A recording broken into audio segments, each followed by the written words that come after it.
Novatos, thanks again for tuning in to yet another video. Infamous, coming at you from the studio, San Jose, California. Let's go ahead and look at a few bikes today. I'm going to be comparing the Fat Bob.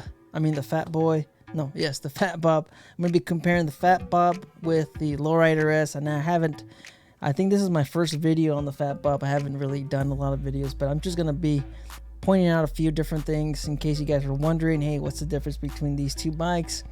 And they're pretty much almost the same when it comes to the size, the dimensions, the rake on the bikes, the 114s, the frame, the Milwaukee 8. It's all pretty much the same, but the Fat Bob is basically the black sheep of the family. That guy in a little coat.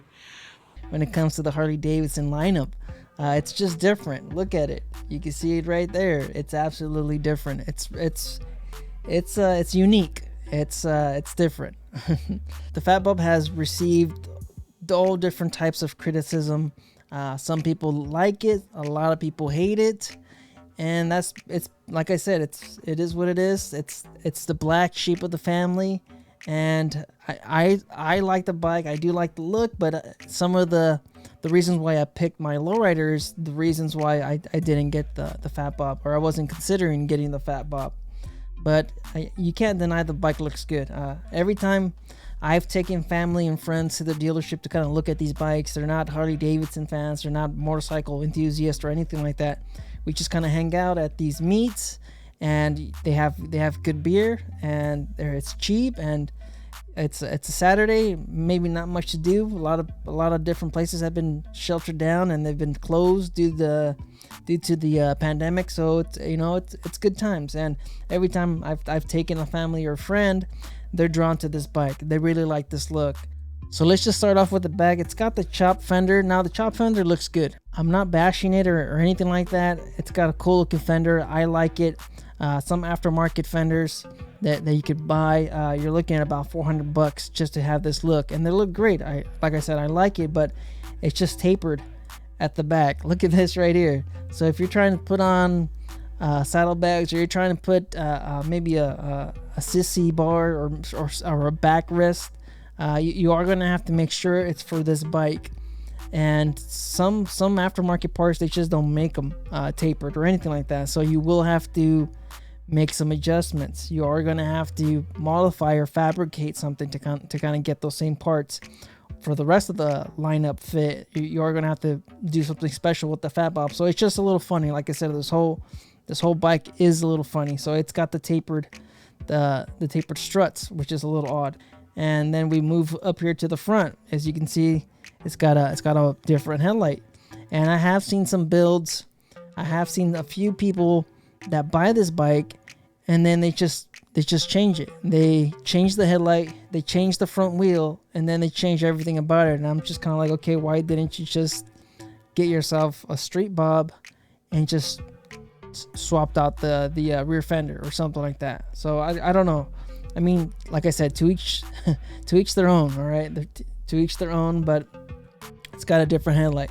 So you are limited on fairings, you're limited on different aftermarket parts, because not everything's going to fit with this headlight.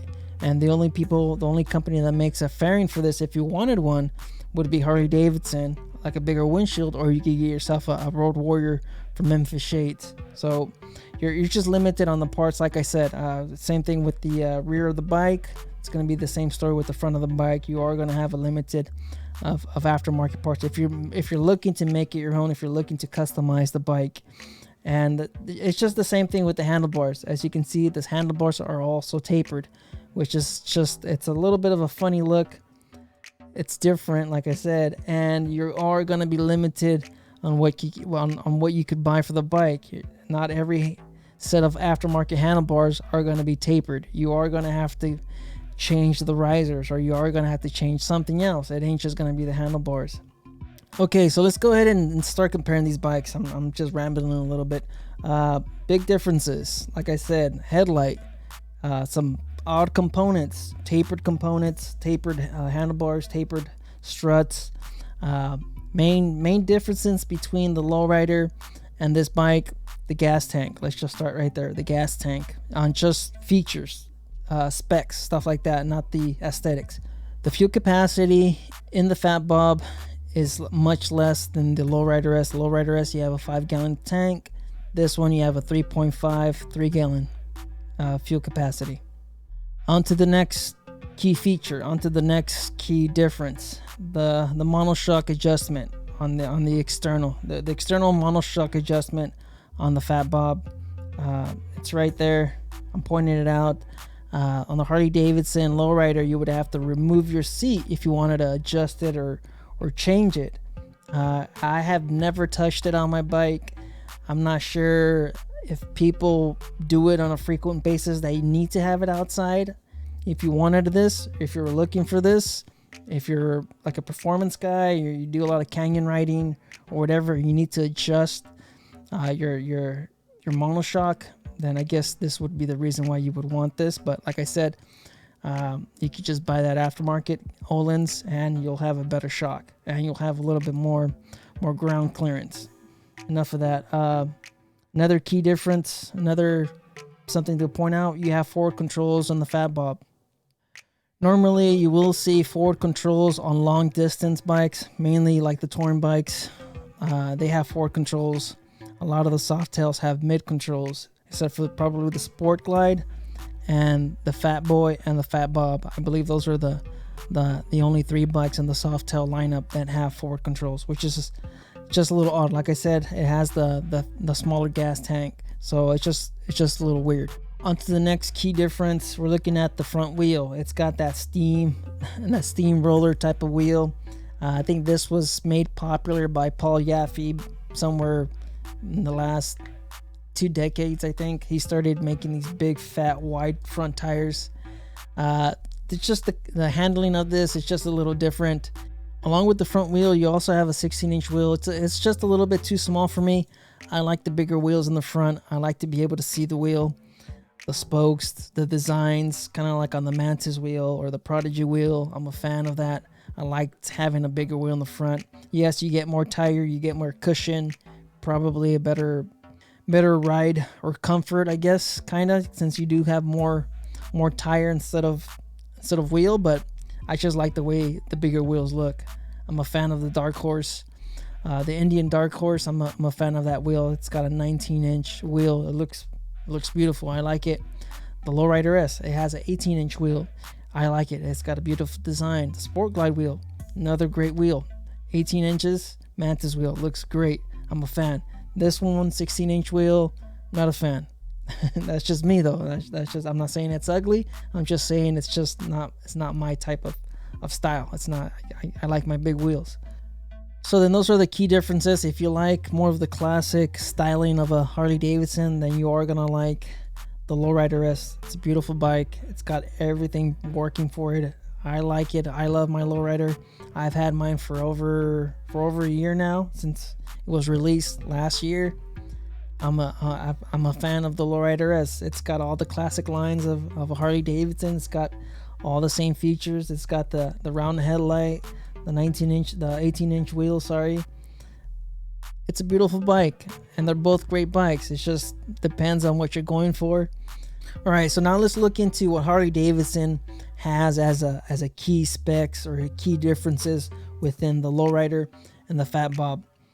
Let's start with the first one, the rider position, upright versus relaxed. Honestly, the relaxed feel on the Fat Bob, it's not really true. Yes, you have your legs stretched out. You're not feeling cramped, but that's if you're probably 6 feet tall, or maybe 6'1" or 6'2". Some taller riders have mentioned that the Lowrider S just feels a little too cramped. But you know what? If you're my size, 5'7", I don't think this is really a relaxed feel, mainly because of the drag bars on the Fat Bob. They just feel a little bit too forward. So it's just the triangle. It's just different. I wouldn't really say it's a relaxed feel, but hey, maybe you guys might think otherwise. You guys just go ahead and leave your comments down below. On to the next one, foot controls. Yes, I already mentioned this. You have mid-mount controls on the Lowrider, and you have forward controls on the Fat Bob. Moving on down to the next one, the fairing. Honestly, this isn't really anything to kind of point out. I don't know why Harley-Davidson is pointing this out. Yes, you do have speed screen or a bikini fairing, whatever you call it on the lowrider, but it doesn't really give you a lot of protection against the wind, so it's not really something to kind of point out. But I guess styling wise, maybe that's why they're pointing it out. It does look good on the bike. I upgraded mine up to a Road Warrior fairing, so I don't know. Not really something to kind of point out. On to the next one, passenger seat. Yes, that is something that I probably didn't point out. You do have passenger pegs on the Fat Bob. You also have a 2-up seat. That 2-up seat, I probably wouldn't have a person or a loved one on that passenger seat for maybe more than 10 minutes. There isn't a lot of cushion on the back of the Fat Bob on that seat. I probably, like I said, I probably wouldn't have anybody on there for too long, but it does have the passenger foot peg, so you could throw a passenger on there from the get-go from purchasing the bike. You can't do that with the lowrider. You'll have to buy the foot pegs, and you'll have to change the seat because it's a solo seat. So yes, that is something to kind of point out. All right, on to the next one. Let's move this up so you guys can see it. The height. On the Fat Bob, we have a taller seat. Yes, it's probably an inch higher than the lowrider S, and that's probably due to the awkward fender on the Fat Bob, but they have the same ground clearance, so it's not really something to kind of point out too much. But I guess there is a difference. There's about an inch and a quarter difference. You have a 26-inch on the lowrider, and I believe you have a 27-inch on the Fat Bob. But like I said, they have the same ground clearance, so I think Harley-Davidson should really make another one for this. Another key feature would be the fuel capacity. I think Harley-Davidson dropped the ball. I think they should have put that on there, but you know what? They're both great bikes. Just depends on what you're going for and what you're looking for. Should I wear this Uzi with my low tops?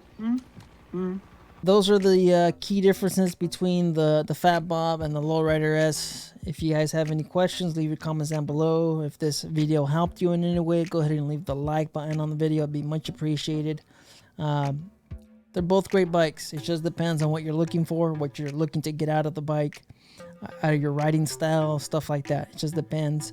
There's a lot of customization parts for these bikes. I'm not going to get into all the different customizations. That might be for a different video. You guys just stay out there, stay safe.